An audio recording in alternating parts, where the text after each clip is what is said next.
వర్ధిల్లాలి సావనగర్ నాయకత్వం సాధిస్తా బహుజనుల రాజ్యాధికారం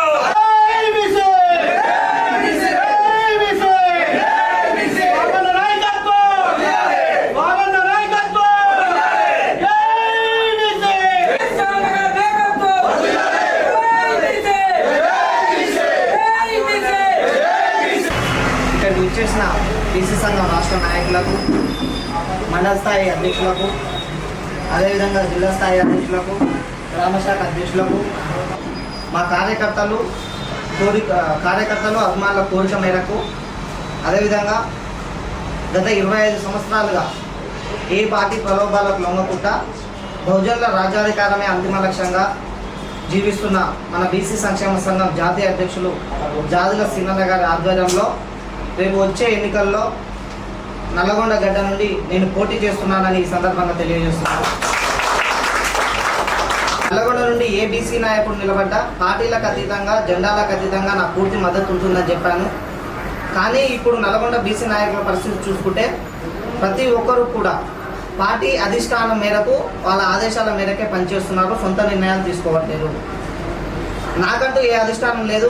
నాకున్న అధిష్టానం ఓన్లీ కార్యకర్తలు, నాకున్న అభిమానులు మాత్రమే నా అధిష్టానం. కాబట్టి వాళ్ళ కోరిక మేరకు రేపు పోటీ చేస్తున్నానని ఈ సందర్భంగా తెలియజేస్తున్నాను.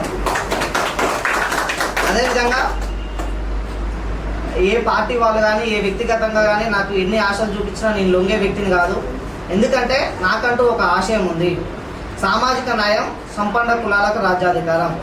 అదే నా ఆశయం. ఆ ఆశయం సాధన కోసమే నేను పనిచేస్తాను. అసలు సామాజిక న్యాయం అంటే ఏమిటి? ఫర్ ఎగ్జాంపుల్ చూసుకుంటే ఒక మారుమూల గ్రామంలో ఉన్న తమ కులానికి ఒక సీటు, బీసీలకే ఓటు అనే నిదానంతో మేము ఎన్నికల్లో పోటీ చేస్తాము. యువత కీలక పాత్ర పోషించింది. కాబట్టి ఈ సందర్భంగా యావత్ విద్యార్థి యువతను నేను ఆహ్వానిస్తున్నాను. ఏమని? ఒక 20 సంవత్సరాలు ఉన్న ప్రతి ఒక్క యువత రాజకీయాలను వృత్తిగా భావించి అందరూ రావాలని సాధనంగా ఆహ్వానిస్తున్నానని ఈ సందర్భంగా తెలియజేస్తున్నాము. గత కొన్ని దశాబ్దాలుగా మనం చూసుకుంటే జెండాను మోసేది మనం, జేజేలు కొట్టేది మనం, వాళ్ళు సభలు పెడితే మందిని కూడబెట్టేది మనం.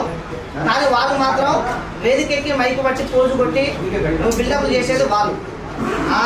ఈ అగ్రకుల నాయకుల ఆధిపత్యాలని చర్మగీతం పాడాలని అది దగ్గరలోనే ఉంది. అది ఆల్రెడీ ఆ కార్యాచరణ స్టార్ట్ అయిందని కూడా ఈ సందర్భంగా తెలియజేస్తున్నాను. మన ఉమ్మడి నల్లగొండ గురించి చూసుకుంటే ఉమ్మడి నల్లగొండ జిల్లాలో బీసీ నాయకుల భవిష్యత్తులను సర్వనాశనం చేస్తున్న వ్యక్తి ఎవరైనా ఉన్నారు అంటే మన మంత్రి జగదీశ్వర్ రెడ్డి గారు మాత్రమే. మనం చూసుకుంటే సూర్యాపేటలో ఒట్ట జానయ్య గారిని చూసుకోవచ్చు, అదేవిధంగా నగరకల్లో వేముల వీరేశం గారిని చూసుకోవచ్చు. ఈ సమావేశం ద్వారా నేను మన పిల్లి రామరాజు గారికి ఒకటే సలహా ఇస్తున్నాను. ఎందుకంటే ఆయన నా బీసీ బిడ్డ కాబట్టి, ఆయన సంపాదించిన ప్రతి రూపాయి, కష్టపడి సంపాదించిన ప్రతి రూపాయి సేవ చేస్తున్నాడు కాబట్టి నేను ఒకటే సలహా ఇస్తున్నాను. జగదీశ్వర్ రెడ్డి ఆడే ఆటలో మీరు కీలుబొమ్మ కావద్దు. నీ సొంతంగా నువ్వు నిర్ణయాలు తీసుకొని ముందుకెళ్ళాలని ఈ సందర్భంగా తెలియజేస్తున్నాను.